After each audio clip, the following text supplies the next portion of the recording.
Bismillahirrohmanirrohim. Assalamualaikum warahmatullahi wabarakatuh.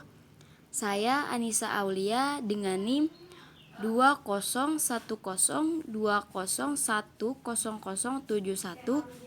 izin mempresentasikan model komunikasi The Floor. Yang pertama ada pengertian. Menurut The Floor, komunikasi bukanlah sebuah pemindahan makna. Komunikasi terjadi dengan seperangkat komponen operasi di dalam sistem teoritis. Konsekuensinya adalah isomorfis di antara internal penerima kepada si perangkat simbol, sumber, dan penerima. Isomorfis makna merujuk pada upaya membuat makna terkoordinasikan antara pengirim dan halayak. Jadi model komunikasi The Floor ini dikenal juga dengan model sistem komunikasi massa.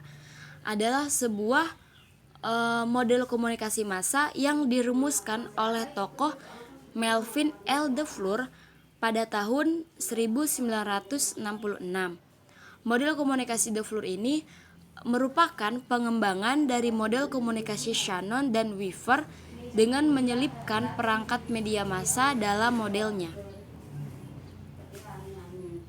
Selanjutnya ada konteks model komunikasi The Floor. Yang pertama, model Melvin L. The Floor seperti model Wesley dan McLean menggambarkan model komunikasi massa ketimbang komunikasi antar pribadi. Yang kedua, seperti diakui The Floor, modelnya merupakan perluasan dari model-model yang dikemukakan para ahli lain, khususnya Shannon dan Weaver. Yang ketiga, model ini menyisipkan perangkat media massa dan perangkat umpan balik. Yang keempat, transmitter dan receiver model The Floor, seperti juga dalam model Shannon dan Weaver, paralel dengan encoder dan decoder dalam model Schramm. Source dan transmitter adalah dua fase atau dua fungsi berbeda yang dilakukan seseorang.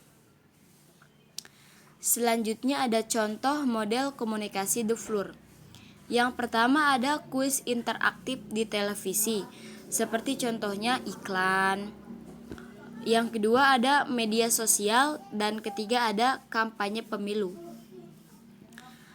Selanjutnya ada hambatan komunikasi The Floor. Yang pertama ada source atau sumber.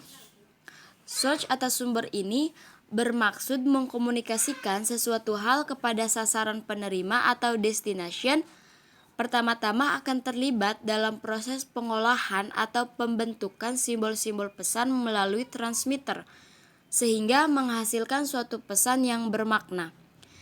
Nah, simbol-simbol pesan ini kemudian disampaikan melalui suatu saluran atau channel seperti surat kabar, majalah, radio, TV, dan lain-lain. Selanjutnya, receiver atau pihak penerima.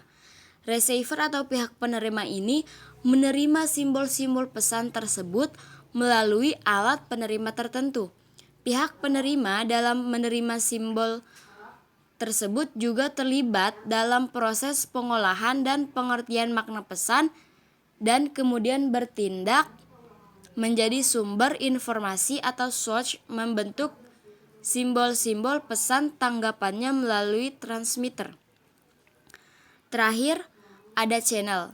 Nah, selanjutnya transmitter mengirim kembali pesannya tersebut melalui suatu saluran medium komunikasi massa atau channel kepada pihak sasaran penerima, yakni sumber pertama yang mengirim pesan dan sekarang bertindak sebagai destination. Demikianlah proses ini terus berlangsung secara dinamis dan berjalan secara timbal balik. Namun dalam prakteknya proses komunikasi yang terjadi tidak bisa luput dan adanya gangguan-gangguan. Gangguan dapat timbul pada unsur pengirim, transmitter, saluran yang dipergunakan pihak penerima atau pada pengertian makna pesan. Namun, menurut The Floor, adanya gangguan inilah yang menyebabkan proses komunikasi yang terjadi berjalan lebih dinamis. Terakhir ada kesimpulan. Model komunikasi The Floor merupakan model komunikasi massa.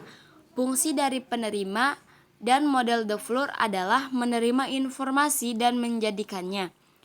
Modelnya merupakan perluasan dari model-model yang dikemukakan para ahli lain, khususnya Shannon dan Weaver, dengan memasukkan perangkat media massa atau mass medium device dan perangkat umpan balik atau feedback device.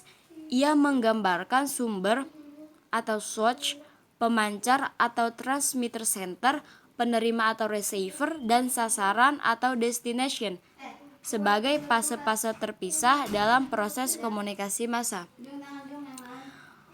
Kurang lebihnya cukup sekian dari saya, kurang lebihnya mohon dimaafkan. Wabillahi taufiq wal hidayah. Wassalamualaikum warahmatullahi wabarakatuh.